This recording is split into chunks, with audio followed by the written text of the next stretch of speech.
She was running for her life, her heels echoing through the marble halls of Seoul Central Court. One wrong move and the mafia would find her. But when she collided with a cold-blooded CEO at the courthouse steps, their mixed-up documents became her salvation and his nightmare. A marriage contract signed by mistake.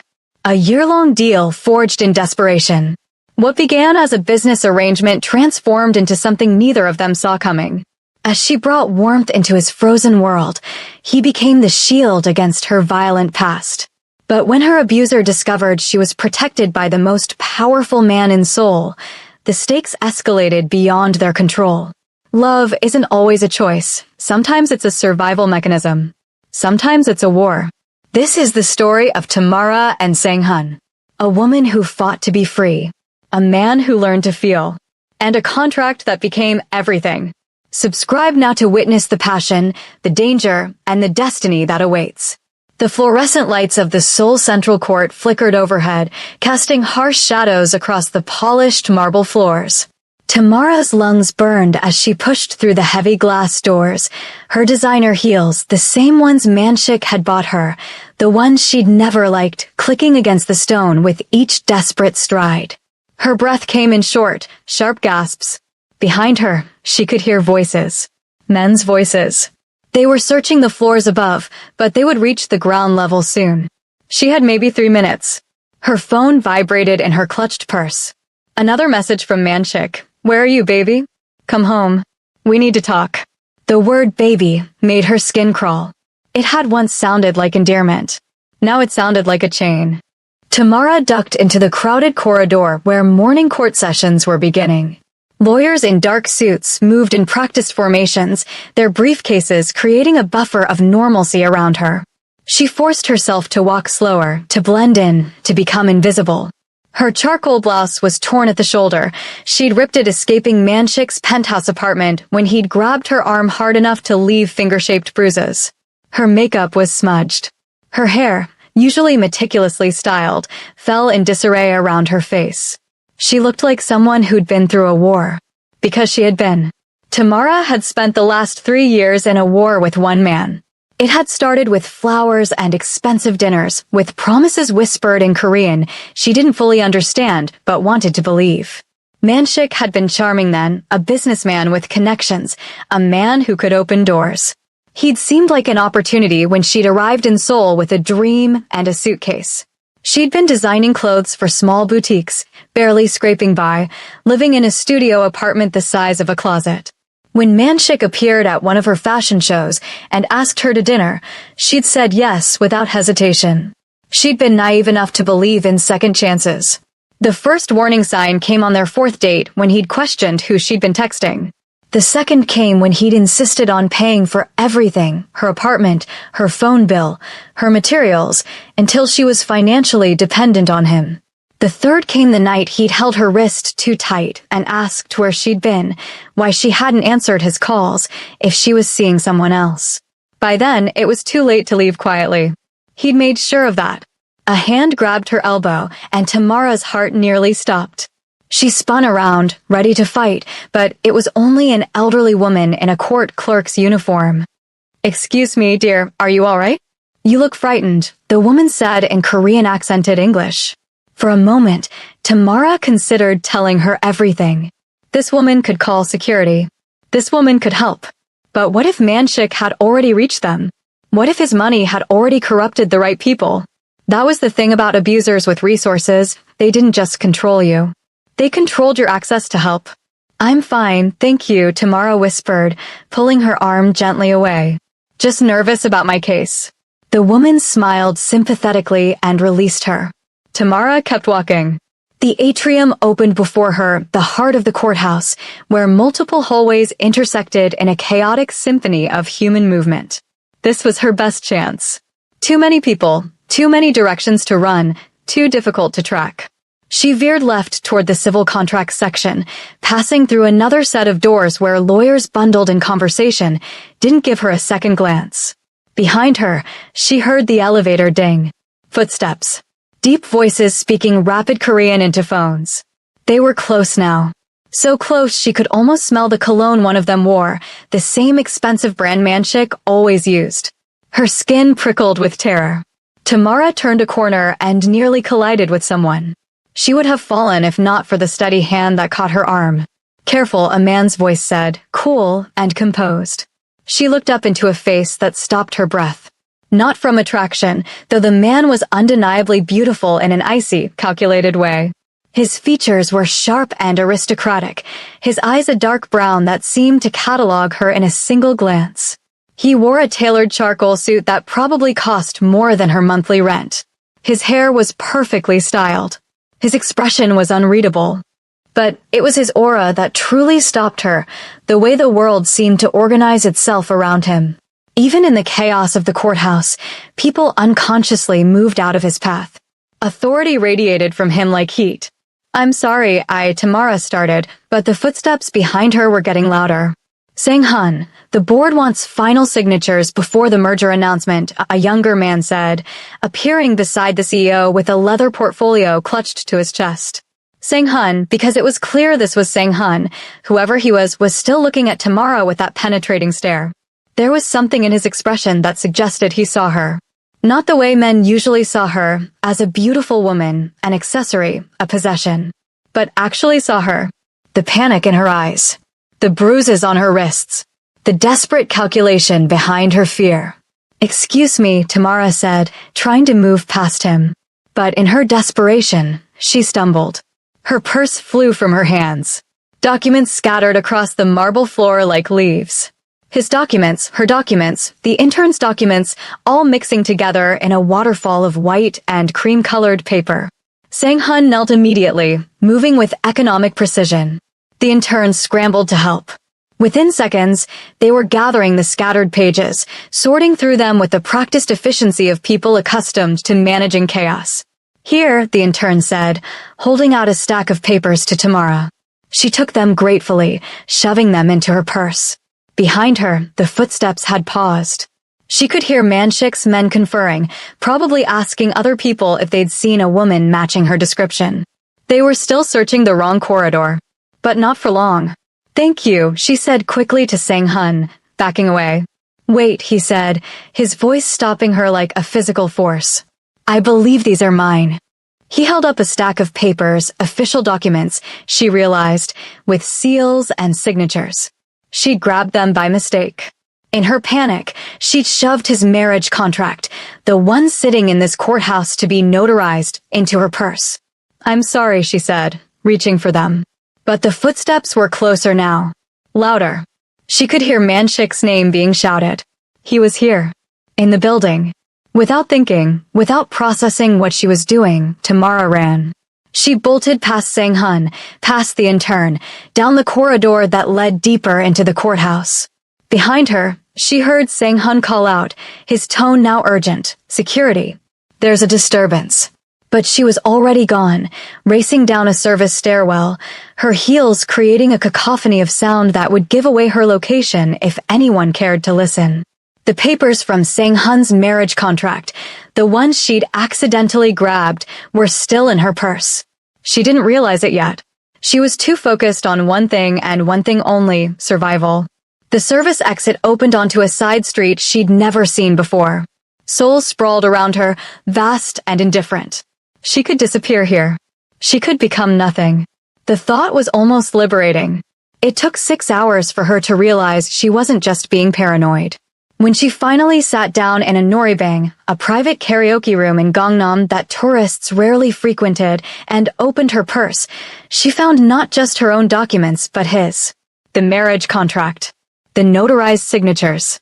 The official seals from Seoul Central Court. She stared at the papers for a long moment, then she laughed. Actually laughed, a hysterical sound that echoed off the soundproof walls. Of all the chaos, all the desperation, all the running, she'd accidentally grabbed the marriage documents of the most powerful man she'd ever collided with. It should have been funny. It wasn't. Because as she sat there, alone in a rented room with only a microphone and a screen playing K-pop videos, she realized something terrifying. She was homeless. She had no money. Her credit cards were tied to Manshik's accounts. Her apartment was in his building. Her friends had either been scared away by him or had chosen his money over her friendship. She had a passport, a phone with a dying battery, the clothes on her back, and a torn marriage contract that belonged to a stranger. She also had, unbeknownst to her, a legal marriage certificate sitting in a courthouse filing system. The seals had been genuine. The signatures had been witnessed. In the chaos of the morning, when she'd grabbed Sang-hun's documents, the intern, young, overworked, and running on coffee, had already filed the paperwork. What she'd stolen by accident was now legally binding. 2 weeks later, Tamara was living in a capsule hotel in a bad part of Seoul, working illegally as a seamstress in an underground workshop where no one asked questions and no one paid taxes. She'd managed to avoid manshik by staying mobile, by never staying in one place too long, by keeping her phone off for most of the day. But money was running out.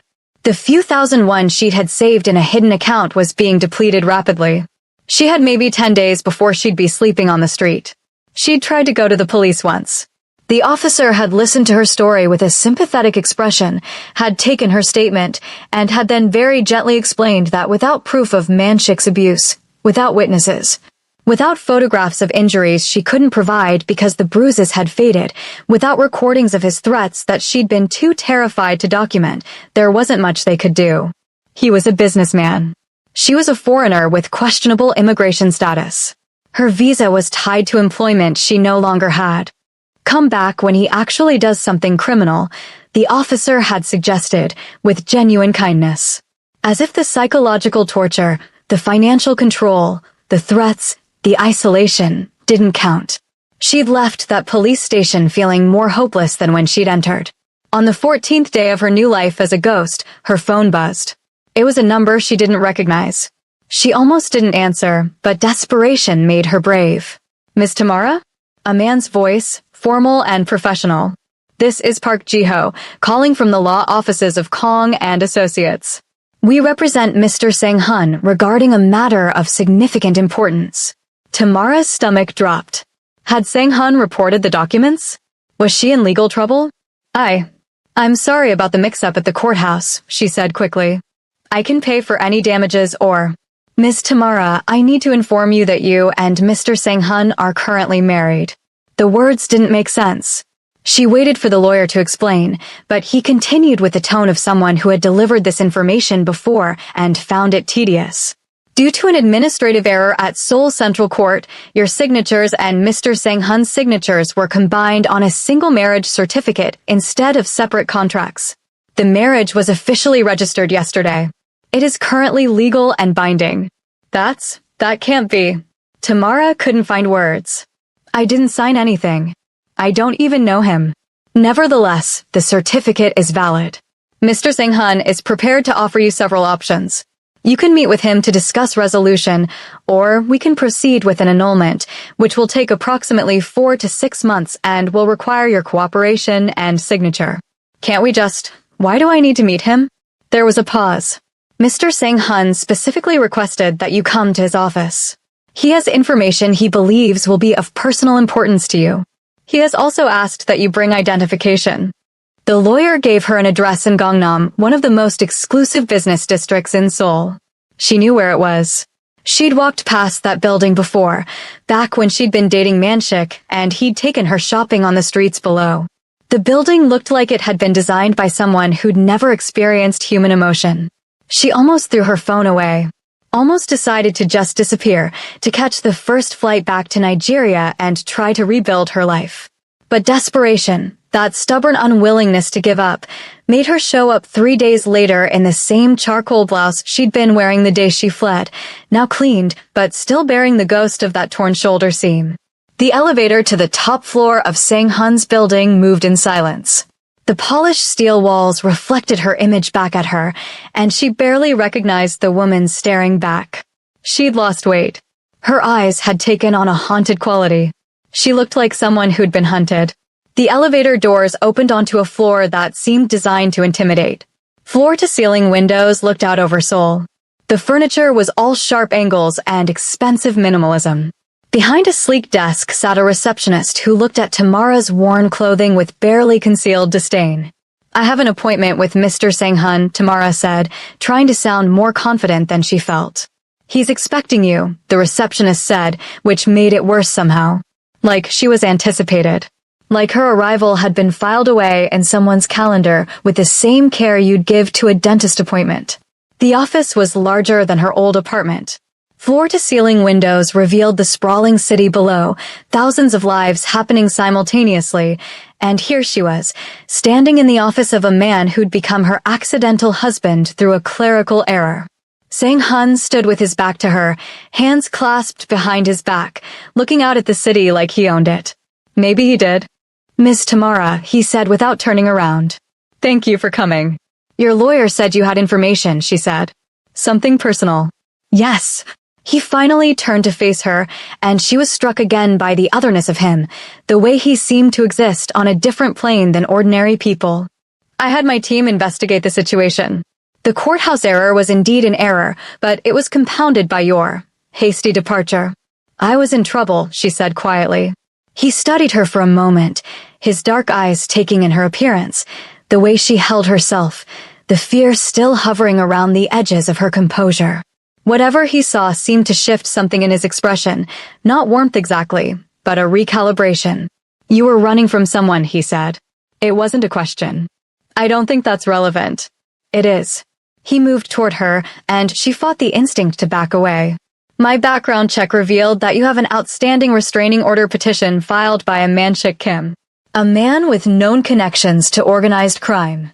A man who, 3 days ago, was questioned by authorities in connection with an arson at the workshop where you were employed." The room tilted. Manshik had burned down the workshop? The thought should have terrified her, should have confirmed everything she feared. Instead, she felt something like validation. He was capable of that. He was dangerous. Everyone who'd tried to help her, everyone who'd told her she was overreacting or being dramatic, they would see now. "He's looking for me," she said. "Yes." Sang-hun moved to his desk and pulled up a file on his computer. "He's been making inquiries. Throwing money around. He's hired private investigators. He's been to your old apartment building 3 times. He's even attempted to contact the fashion boutique you worked with, claiming he was a concerned friend." "Oh God," Tamara whispered. "But here's what he doesn't know," Sang-hun continued, his tone taking on an edge of something she couldn't quite identify. "Perhaps ruthlessness. Perhaps protection. My name carries weight and soul that his money cannot match. My company has resources that he cannot access. My connections reach into places his reach cannot." He walked around to the front of his desk and leaned against it, creating a more casual posture, though nothing about him was truly casual. "I'm prepared to offer you a solution." "The annulment," she said, though the words sounded hollow. "No." He studied her face carefully. "A marriage." She laughed, actually laughed, the sound shocking in the quiet office. "We already tried that. A real one. A year-long contract. You become my wife publicly. You move into my residence. You attend functions with me. You become untouchable because you belong to a man more powerful than he is. And in exchange, I provide you with protection, resources, and a legal status that allows you to work without fear." Tamara's mind struggled to process the words. "Why would you do that? You don't know me." "No," he agreed. "I don't.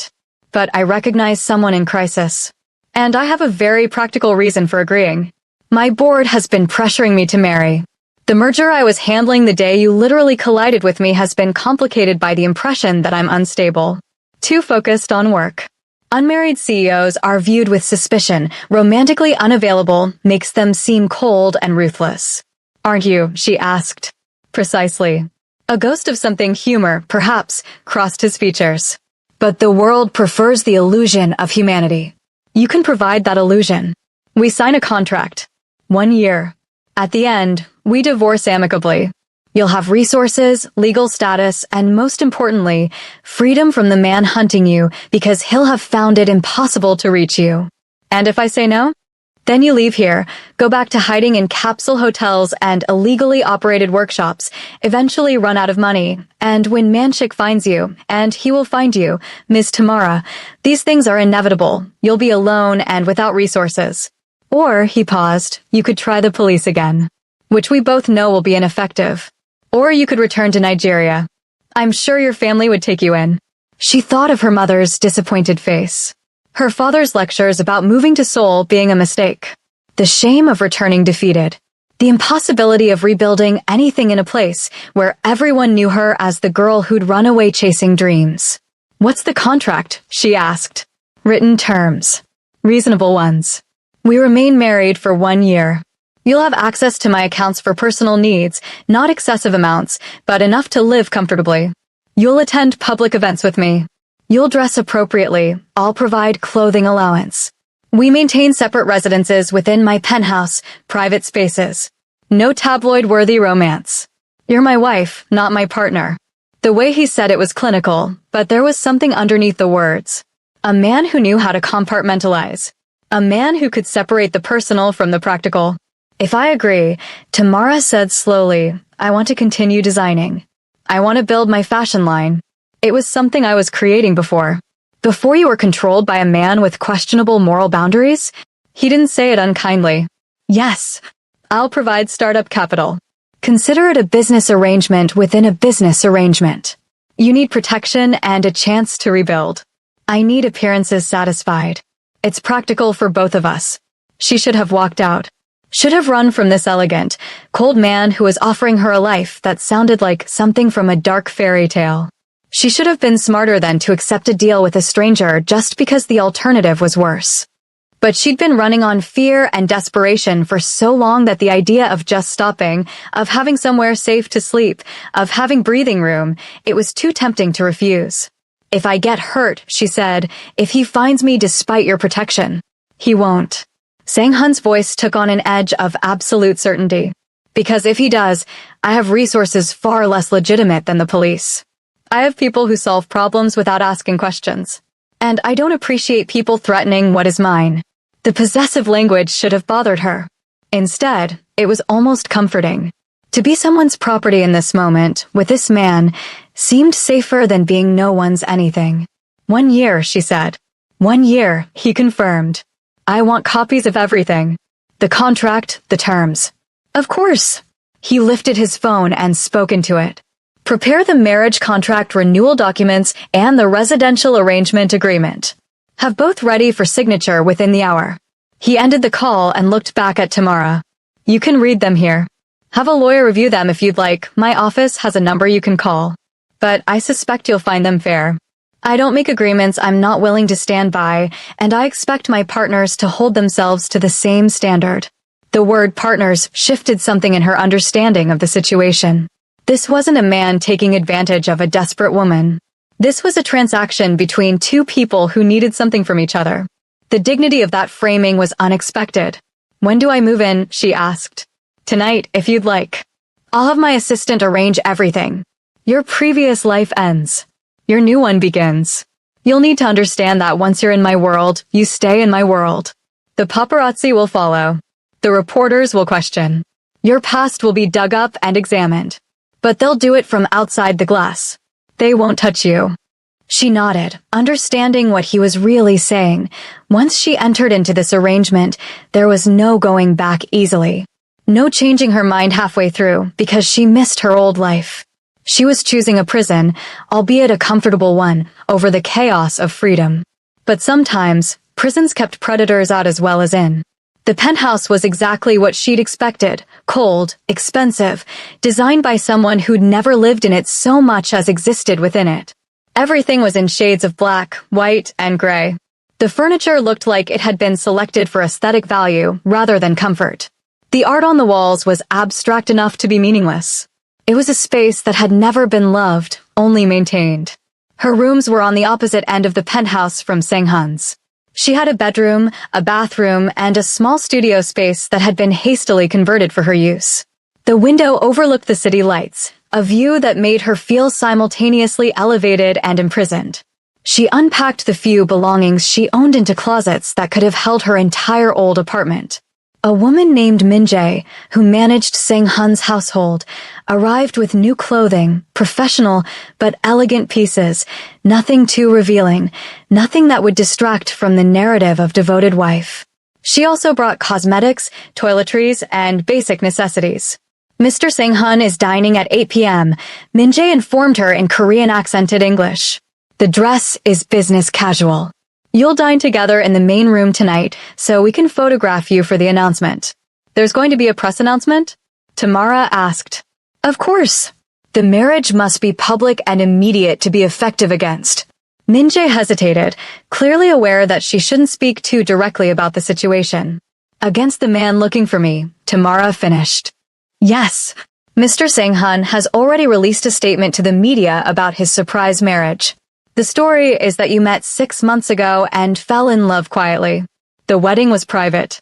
He wants to surprise the world with the announcement of both the marriage and the merger, showing that his personal life is stable and fulfilled. It was a good story.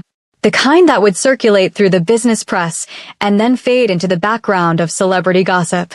Sang-hun, one of Seoul's most eligible bachelors, marrying a mysterious foreign designer. It checked all the boxes for tabloid interest. At 8 p.m., Tamara walked into the dining room wearing a charcoal dress that made her feel both beautiful and like an imposter. Sang-hun was already there, in a suit that somehow looked even more expensive than the one he'd worn that day at the courthouse. The table was long enough for 10 people. There were candles. It looked like a romantic dinner. It felt like a business meeting. You look appropriate, he said, pulling out the chair for her. Thank you, she said, unsure if that was a compliment. They ate in relative silence for the first course. Expensive food that tasted like nothing. Tamara found herself studying him when she thought he wasn't looking. There was something about his detachment that intrigued her. It wasn't coldness exactly, more like a man who'd learned to separate himself from his emotions so thoroughly that they'd become theoretical concepts rather than real things. Your past, he said suddenly, setting down his fork. I need to know the important parts. Not for judgment. For strategy. If the media digs, I need to know what they'll find. So she told him. About arriving in Seoul 5 years ago with a design degree and a dream. About the small jobs, the boutiques, the barely scraping by. About Manshik appearing at her fashion show like a rescue. About the slow decay of her autonomy, so gradual she hadn't noticed it happening until she was completely trapped. She told him about the night he'd held her wrist and told her she was his now. She belonged to him. He'd made her relevant, and she owed him everything. She told him about the night she'd tried to leave for the first time, and he'd driven her to a bridge and asked if she preferred the car to go through the railing or if she'd prefer to stay. She told him about the night she finally fled, broken and desperate and absolutely certain that if she didn't leave that moment, she'd never leave at all. Sang-hun listened without expression, but something shifted in his eyes. A calculation happening behind the surface. When she finished, he was quiet for a long moment. He won't contact you directly again, Sang-hun said finally. I've made it clear that any harassment will result in legal action. But he may try other approaches. He may try to reach my company, my board, my reputation. When that happens, and it will, you let me know immediately. How are you so certain he'll try? Because men like him don't accept loss. They redefine it. They create new narratives where they're still in control. It's pathological. He'll either convince himself that I've kidnapped you, or that I've manipulated you, or that this is all part of some larger plan. He won't accept that you've simply chosen to leave. Predators can't accept that their prey has escaped. He stood and walked to the window, his silhouette framed against the city lights. I'm going to bed. The photographers come tomorrow morning. We need to look comfortable together. We need to look happy. Not like a real couple, don't misunderstand. But like two people who've made a mutual decision and respect each other. Can you do that? I think so, Tamara said. Good. He turned to leave, then paused. Your designer friend, the one from the boutique, they're reopening next month. I've arranged funding for their expansion. It's not because of you, understand. It's a good investment. But if you'd like to reconnect with them, the circumstances will be less suspicious now. He left before she could respond. Tamara sat in the empty dining room, surrounded by expensive food and expensive furniture and expensive loneliness, and realized something crucial. She'd made a deal with a man who understood power so completely that he could wield it like others wielded language. She'd agreed to spend a year in this beautiful cage because the alternative was worse. But there was something else happening underneath the transaction. Sang-hun had told her that her new life had begun. What he hadn't told her was that she'd already started to change it. The photographers came at dawn. They were polite but intrusive, directing them to pose on the balcony with the city spread below them. Sang-hun placed his hand on the small of Tamara's back, a gesture that was protective and possessive in equal measure. She leaned into it, not as acting, but as a physical response to finally feeling safe. The story ran that afternoon. Sang-hun, Seoul's most eligible bachelor, announces surprise marriage to fashion designer. The article described her as mysterious, talented, and from Lagos. It mentioned her designs, her vision, her passion. It was flattering in ways the media had never been toward her before. By evening, her old Instagram account, which she hadn't updated in months, had thousands of new followers. Boutiques she'd never approached were reaching out, requesting consultations. Within a week, she'd secured meetings with 3 major fashion houses interested in collaborating. Within 2 weeks, she designed a collection fusion, a dialogue between cultures that blended Nigerian textile traditions with Korean minimalist aesthetics. The pieces were revolutionary. Everyone said so. And slowly, gradually, something unexpected began to happen. Sang-hun stopped being a stranger. It started small. The first night she couldn't sleep, a nightmare about Manchik finding her. She wandered into the kitchen at 3 a.m. and found him there, making tea. Insomnia, he asked, not surprised to see her. Bad dream, she said. He had you killed? His tone was analytical, not cruel. He was trying. She sat across from him at the kitchen counter. It was a version of dreams where he'd finally done it, and I was somehow watching from above. Sang-hun slid her a cup of tea. He won't kill you. That would be illogical. You're more valuable to him alive, because then he can fantasize about reclaiming you. Death ends fantasy. He's not intelligent enough to accept that. Do you think I'm safe? She asked. Really? He considered this with the gravity of someone assessing genuine risk. Not absolutely. No one is absolutely safe. But safer here than you've been in years. And I have no financial incentive to lie to you about risk levels. My reputation depends on you being alive and well until our contract terminates. It should have been a depressing answer. Instead, it was comforting. The honesty of it was more reassuring than any romantic false promise could have been. Tell me about your background, she said. How did you become CEO of a tech empire? He smiled slightly, the first genuine smile she'd seen from him. You're developing feelings of curiosity about me? Should I not be? No, you should. It makes the marriage more believable. He settled into the chair beside her. My father was a politician. Not a good one. He made deals, broke them, made more deals. He was comfortable with moral flexibility. My mother was his third wife. He moved through women like other men move through cars. I was what he considered his most important business transaction because I was also his son, and he had plans for me. He took a slow sip of tea. I hated it. I had no interest in politics. I dropped out of university to start a tech company with a friend. My father cut me off financially. Said I was throwing away opportunity.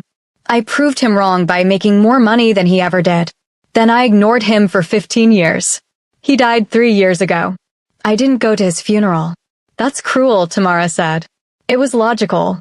He wasn't defensive. He'd chosen not to be a father a long time ago. I chose not to mourn a stranger. Now I'm the CEO of a corporation that's worth more than some small countries. I have resources most people can't conceptualize. And I'm profoundly, deeply bored. She looked at him across the kitchen counter, this beautiful, powerful, emotionally unavailable man who decided to marry a stranger to solve both their problems. I don't believe you're bored, she said. What do you believe?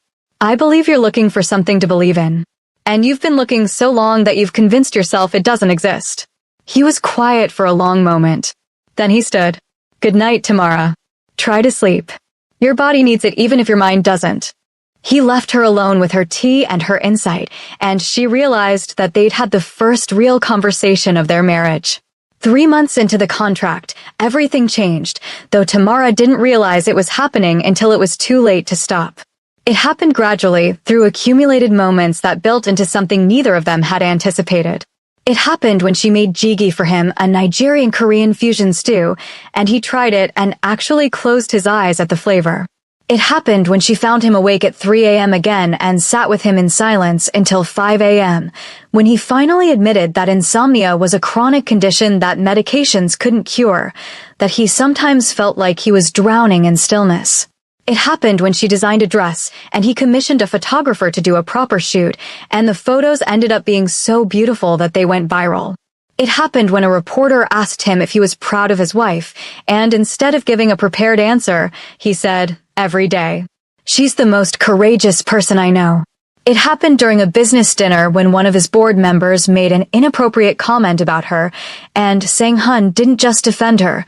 He destroyed the man's reputation with 3 sentences, turning the table's energy into something dangerous and protective. It happened when she woke up crying from another nightmare and found him holding her without her having to ask, his hand stroking her hair with an awkwardness that suggested he was learning how to comfort for the first time in his life. "I'm sorry," she whispered against his chest. This wasn't part of the contract. No, he agreed. It wasn't. But he didn't let go. By month 4, Manshik made his first mistake. He tried to reach her through Sang-hun's company, claiming to be a concerned friend worried about her well-being. Sang-hun's security team intercepted the call and traced it to a burner phone. They also discovered that Manshik had hired someone to photograph Tamara at various public events, building a surveillance file on her movements and activities. Sang-hun called a meeting in his home office, and for the first time since they'd married, his demeanor shifted entirely. The controlled businessman disappeared, replaced by something colder and far more dangerous. "He's escalating," Sang-hun said, showing her the photographs Manshik had collected. "He has images of you at 14 different locations over the past 2 weeks. He's tracking your patterns. He's looking for vulnerabilities." Tamara felt ice crystallize in her stomach. "What do we do?" "We let him see what he wants to see." Sang-hun's eyes were flat, devoid of the warmth that had been slowly building between them.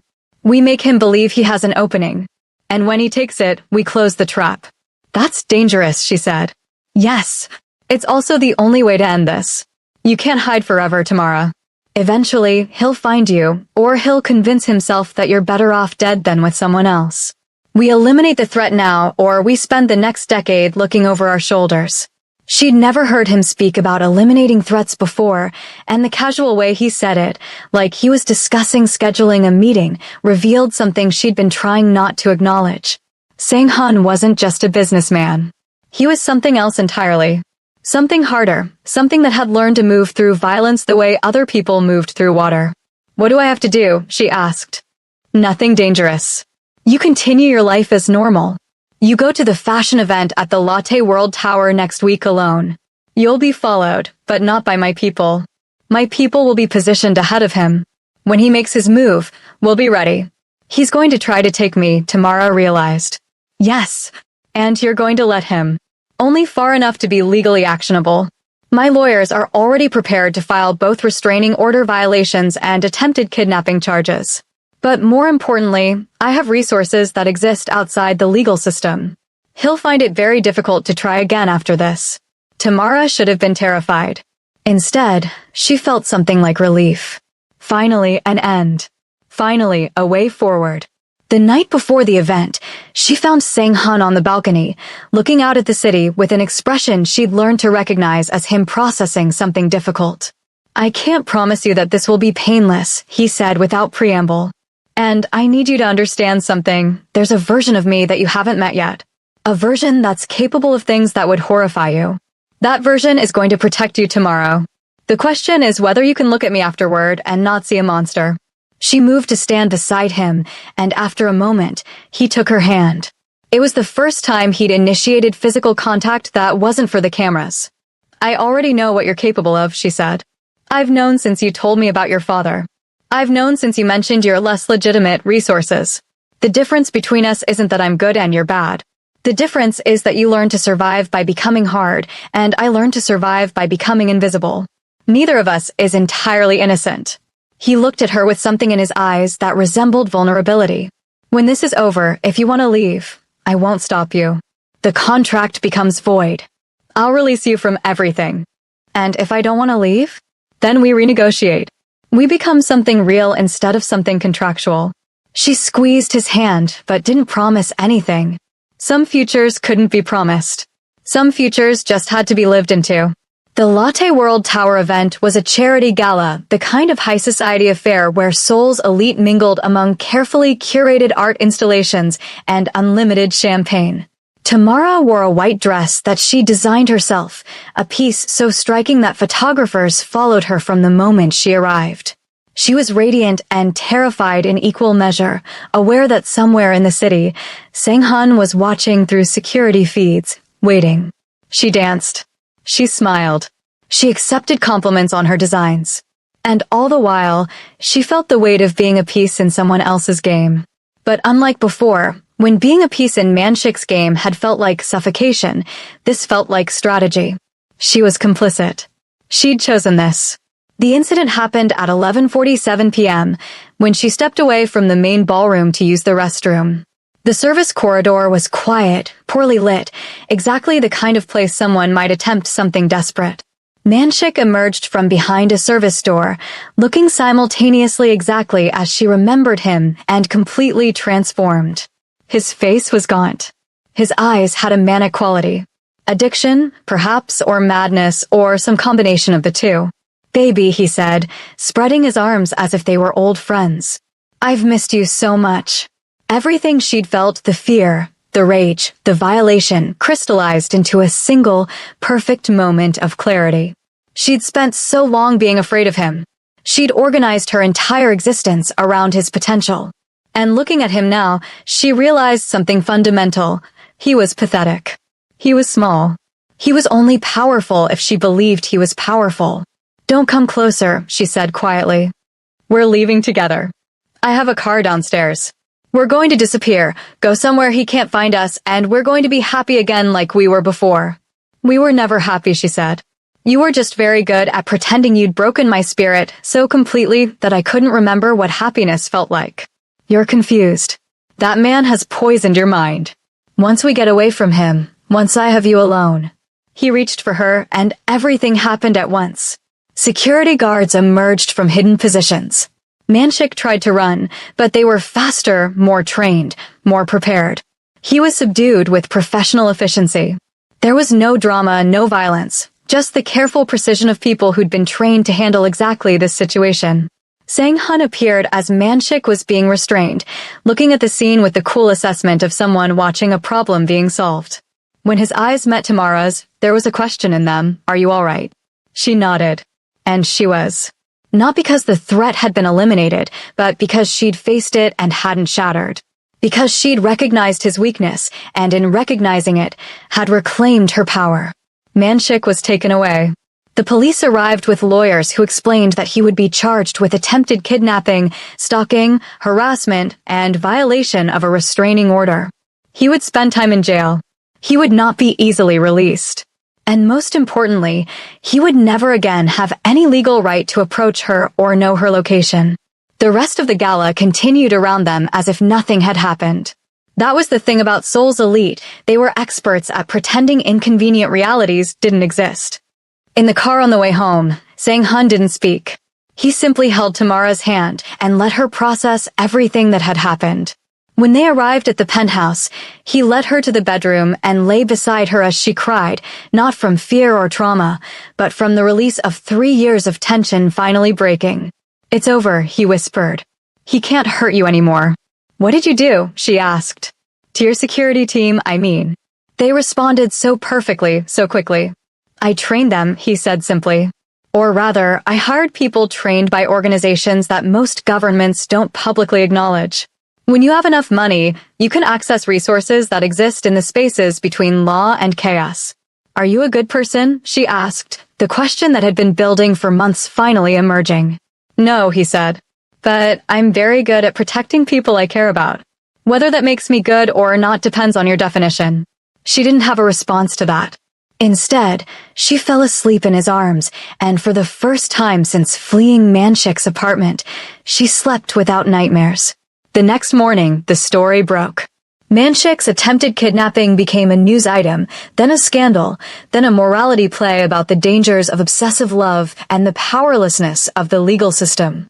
Tamara's past was dug up, examined, and ultimately positioned as a triumph, a woman escaping abuse, finding safety, building a new life. The narrative was sympathetic. The media coverage was protective. There was even a suggestion of heroism. Sang-hun's role in protecting her was acknowledged but minimized. He was positioned as the devoted husband, the strong man, the protector. No one mentioned the extent of his resources or the speed with which he'd responded. No one asked too many questions about how he'd known exactly when and where to intercept Manchik.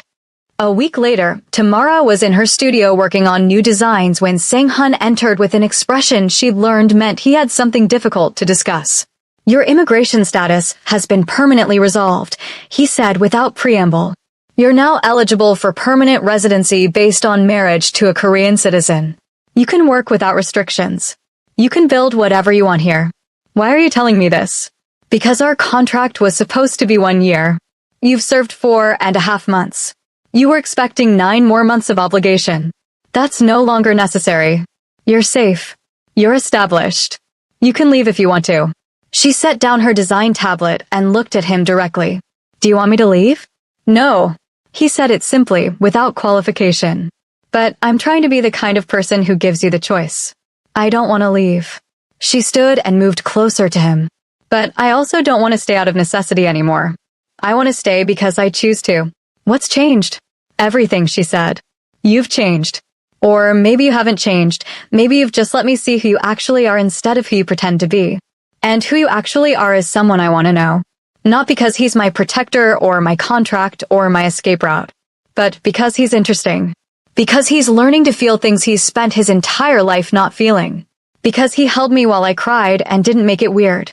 Sang-hun reached out and cupped her face in his hands, a gesture both tender and careful, like he was learning the texture of kindness for the first time. "I'm going to kiss you now," he said. "And it won't be for the cameras. It will be because I want to, and because I need to know if this thing between us is real or if we've both just become very good at playing roles." He kissed her carefully, with the precision he brought to everything, but there was something underneath the technique, a genuine searching, a real question being asked and answered. When he pulled away, his eyes were different. Softer. More human. "It's real," he said, and she understood he was confirming something for himself as much as for her. Month 5 through 7 passed in a blur of building something that neither of them had expected. Tamara's fashion line launched to critical acclaim. Her designs were featured in Vogue Korea, in international fashion magazines, in the closets of Seoul's most stylish women. She became known not just as Sang-hun's wife, but as a designer in her own right, someone with a unique vision, a fresh perspective, a voice that mattered. Sang-hun, meanwhile, began to change in ways that were both subtle and profound. He started leaving work earlier. He attended her fashion shows instead of sending representatives. He introduced her to his inner circle not as his wife, but as his partner, acknowledging her not just as a possession or an accessory, but as an equal. They moved through the penthouse like two people learning to coexist. The separate bedrooms became theoretical. They spent most nights together, not always sleeping, sometimes just talking about everything they'd been conditioned to hide. He told her about his childhood, about the political machinations he'd witnessed, about why he'd built his company as a way to gain enough power that he'd never be controlled by anything again. She told him about her family in Lagos, about the dreams that had brought her to Seoul, about the price of those dreams. They became intimate in ways that went far beyond the physical. Though there was physical intimacy too, passionate and tentative and real, without performance or pretense. For the first time in her life, Tamara understood what it meant to be desired not as an object or a prize, but as a complete person. And for the first time in his adult life, Sang-hun understood what it meant to be known and still accepted. But the world outside the penthouse was more complicated. The business press began to speculate about whether Sang-hun's marriage was genuine or a stunt. Some suggested he was losing his edge, becoming too sentimental to maintain his reputation as a ruthless CEO. Others questioned Tamara's credentials as a designer, suggesting she only had a platform because of her marriage. The backhanded compliments were endless. The subtle erosions of credibility were constant. It was during a particularly vicious piece in a business magazine, one that suggested Tamara had seduced her way into relevance, that something shifted inside Sang-hun. He read the article in their bedroom and went completely still. She'd learned to recognize this version of him. This was the version that existed outside the boundaries of their private world. This was the version that was capable of terrible things. "We're making an announcement tomorrow," he said, his voice flat and dangerous. "What kind of announcement?" "That we're divorcing. That our marriage was a business arrangement that has now concluded." Tamara felt like the ground had dropped out from beneath her. "What? Why? I don't understand." "Because you shouldn't be defined by this marriage," he said, and suddenly she understood. This was love, expressed in the only way a man like him knew how, through sacrifice and control and an attempt to protect her by removing himself from the equation. "You're becoming a designer. You have potential that has nothing to do with me. And instead of letting you shine, I've kept you in my shadow. These articles are going to get worse before they get better. They'll attack you, attack us, attack everything we've built. I can't subject you to that. So you're ending it? Just like that? Without asking me what I want." "What do you want?" he asked, and it was a genuine question, not rhetorical. "I want you to stop making decisions for me," she said fiercely. "I just spent 3 years with a man who controlled every aspect of my life, and I swore I'd never do that again. I want a partner, not a protector. I want someone who lets me fight my own battles and trusts me to decide what I can handle. That's what I want from you." He was quiet for a long moment. "I don't know how to do that. I don't know how to not protect you." "You learn," she said. "The same way I learned how to trust you. The same way you learned how to feel. We figure it out together, or we don't figure it out at all. But you don't make this decision for me, Sang-hun. Not if you actually want me to choose to stay." He sat on the edge of the bed, and for the first time since she'd known him, he looked genuinely vulnerable, unsure of himself, uncertain about the right path forward. "I'm afraid," he said quietly, "of what happens if I can't protect you. Of what it means if something bad happens and I didn't anticipate it. That's called being human," she said gently. "Welcome to the club. We're all terrified. We just do it anyway." She sat beside him and took his hand. "I'm not leaving. But if I'm going to stay, it has to be as someone equal to you. Not someone you're protecting or managing or controlling. Someone who gets a vote. Even if your vote is different from mine. Especially then." They didn't divorce. Instead, they called a press conference and shut down the narrative before it could solidify. Sang-hun announced that his wife was launching her own independent fashion brand with backing from investors beyond his company. Tamara announced that while she was grateful for his support, she wanted to be known for her designs, not for her marriage to a CEO. The narrative shifted. Suddenly, their marriage wasn't a liability, it was proof of their commitment to giving each other space. It was modern and evolved, and exactly the kind of relationship that contemporary, powerful people were supposed to have. But more importantly, something changed between them. Sang-hun began to trust her judgment. When she wanted to take a risk with her designs, he didn't try to protect her from the potential consequences. He asked her what she needed from him, and then provided exactly that without trying to control the outcome. And Tamara, for the first time since arriving in Seoul, began to build something entirely her own. Her fashion line, which she named Sanctuary, became known for its unique blend of traditional African textiles and Korean minimalism. Her designs told stories of displacement and belonging, of cultures colliding and creating something new, of finding home in unexpected places. Month 8 arrived with a milestone, 1 year from the day they'd accidentally married at the courthouse. The contract, as originally written, was supposed to end in 4 months. But as the date approached, neither of them mentioned it. The contract had become theoretical, a relic of a time when they needed legal structures to do what emotion should have done. That evening, Sang-hun took her to a restaurant on top of the Han River, with windows that overlooked the entire city. Seoul sprawled beneath them, millions of lives happening simultaneously, and here they were, two people who'd met in chaos and built something real from it. "I never thanked you," he said, holding her hand across the table. "For what?" "For crashing into me that day at the courthouse. For being desperate enough to accept an insane proposition. For staying even after Manshik was caught and you didn't have to.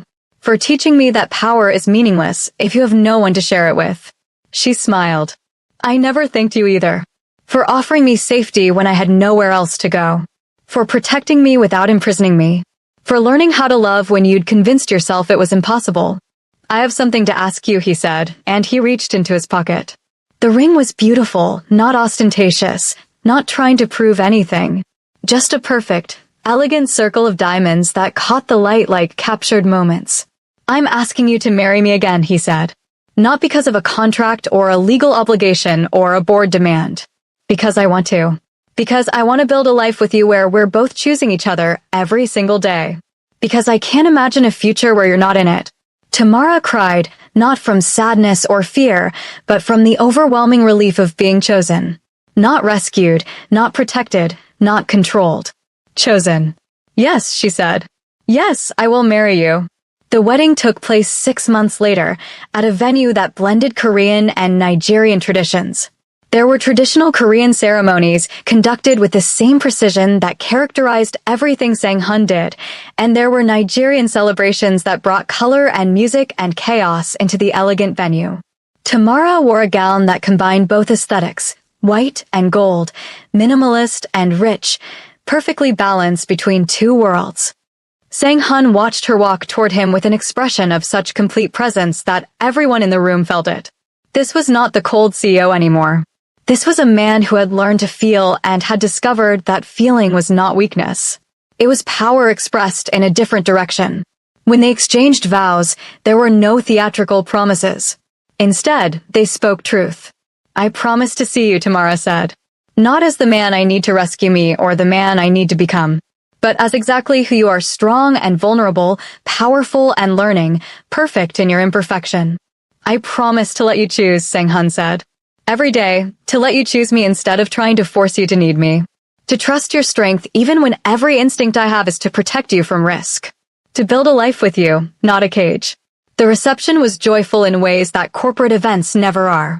Tamara's family had come from Lagos, her mother dancing with Sang-hun's business partners, her father sharing drinks with some of Seoul's most powerful men.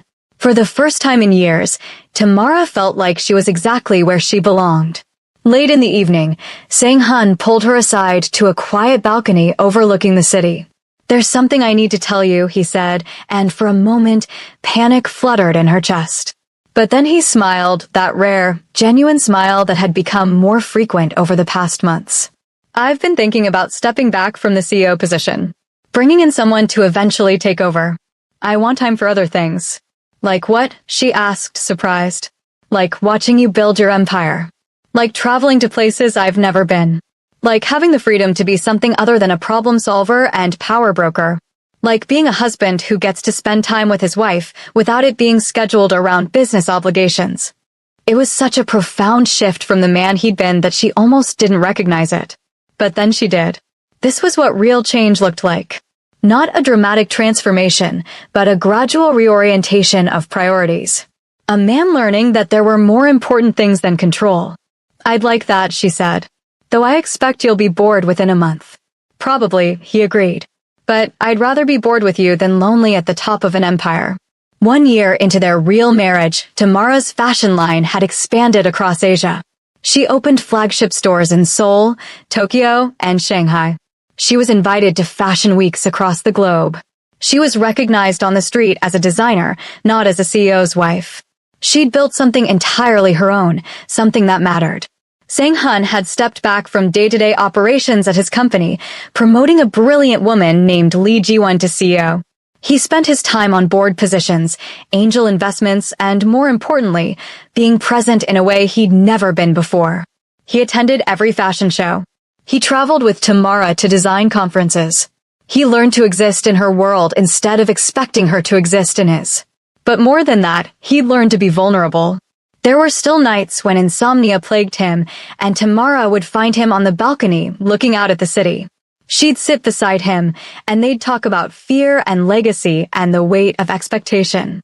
He'd learned that these moments, the quiet conversations, the shared vulnerability, were more valuable than all the power he'd accumulated. One evening, as they sat in their bedroom in the penthouse, looking out at Seoul's endless lights, Tamara asked him something she'd been wondering. Do you regret it? Marrying me the first time, I mean. even though it was an accident. He was quiet for a long moment. No, I've been searching for something my entire life, some way to make the accumulation of power feel meaningful. I thought it would happen when I surpassed my father, when I became the most successful person in my circle, when I had enough resources to never be vulnerable again. But none of that worked. Then you crashed into me at a courthouse, and I realized that meaning doesn't come from achievement. It comes from being known by someone and accepted anyway. It comes from finally finding someone who sees you and doesn't ask you to be anything other than what you are. Even when what you are is ruthless and calculating and sometimes terrifying, even then, he pulled her closer. Because you taught me that ruthlessness without compassion is just cruelty. And I'm learning slowly, imperfectly, but learning how to be strong without needing to dominate. How to be powerful without needing to control. That's the gift you gave me. I didn't give you anything, she said. You chose to change. No, he said gently. I chose to change because you made me believe it was possible. That's everything. The years that followed were marked by a quiet kind of happiness that neither of them had expected. Tamara's brand became internationally recognized. She won design awards, was featured in documentaries, became one of the most influential voices in contemporary fashion. But more importantly, she'd built a life where her success was entirely her own. No one could take that away. No one owned it but her. Sang-hun, meanwhile, discovered something unexpected: contentment. He was no longer the coldest man in Seoul. People remarked on how he'd changed, how he developed warmth, how he seemed almost human now. He didn't care about the gossip. He was too busy building something different with his resources, a foundation that helped women escaping domestic abuse, providing legal support, housing, and opportunities to rebuild their lives. It was personal work that only made sense to someone who understood the cost of not having options.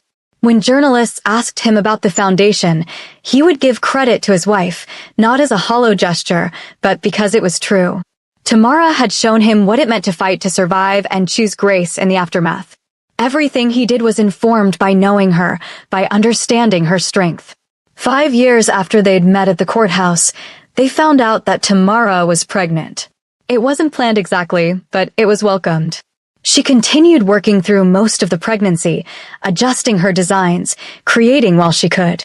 Sang-hun, who'd never considered himself particularly paternal, found himself reading books on fatherhood and planning a nursery that was somehow both elegant and warm, a reflection of the balance they'd learned to create in their life together.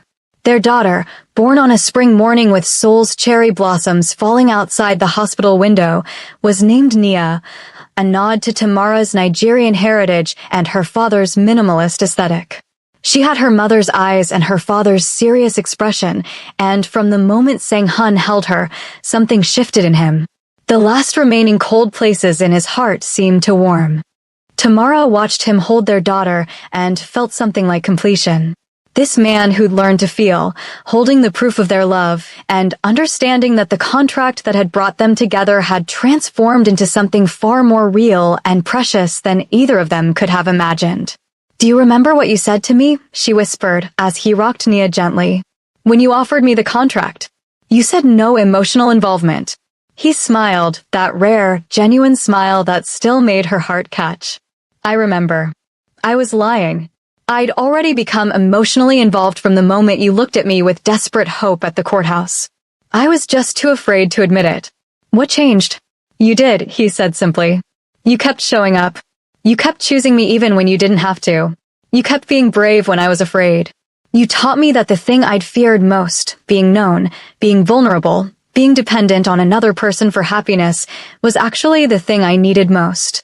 Their daughter slept between them, peaceful and perfect and entirely unaware of the journey her parents had taken to get here. Outside, Seoul sprawled in all its complexity, millions of lives intersecting, some meeting by accident, some by design, some through the intervention of fate and desperation and the simple grace of being seen by another person. Tamara thought about the woman she'd been 5 years ago, running through courthouse hallways with no future and no options. She thought about the fear, the desperation, the moment when she'd had nothing left to lose. And she thought about how sometimes the most important moments of our lives come disguised as disasters. How sometimes running into the wrong person at exactly the right moment can redirect your entire existence. She reached over and took Sang-hun's hand, the same hand that had caught her when she'd stumbled at the courthouse. The same hand that had signed a contract she didn't intend to sign. The same hand that had learned, over time, to be gentle. "I love you," she said. "I know," he replied. "And I'm learning how to love you back. Every day, I'm learning." Outside, Seoul glittered in the darkness, and inside their penthouse apartment that was no longer a cage but a home, a family breathed together, two people who'd found each other by accident and built something real, something that would endure. This is the story they would tell their daughter someday. Not as a fairy tale, but as proof that sometimes the most transformative things in our lives come from collisions we don't see coming. That sometimes the people who change us arrive without warning. And that sometimes the most powerful love stories are the ones built on survival, on choosing each other repeatedly, on learning to trust when trust had been broken, and on discovering that vulnerability is not weakness, but the truest form of strength. If Tamara and Sang-hun's journey from contract marriage to real love moved you, if you found yourself holding your breath during the dangerous moments and smiling during the intimate ones, please subscribe to this channel. We bring you stories of resilience, romance, and redemption. Stories of people who transform themselves and each other. Stories that remind us that the most powerful things in life are often the ones we stumble into unexpectedly. Like this video if you believe in second chances and found homes in unexpected places. Comment below and tell us, what would you have done if you were Tamara? Would you have accepted Sang-hun's contract? What would you have needed to feel safe? Subscribe and turn on notifications so you never miss a story. Because the best stories are the ones that stick with us long after they end, the ones that make us believe in the possibility of transformation, the ones that remind us that even when we're running from our pasts, we might be running toward our futures. Thank you for watching The Contract Bride of Seoul. We'll see you in the next story.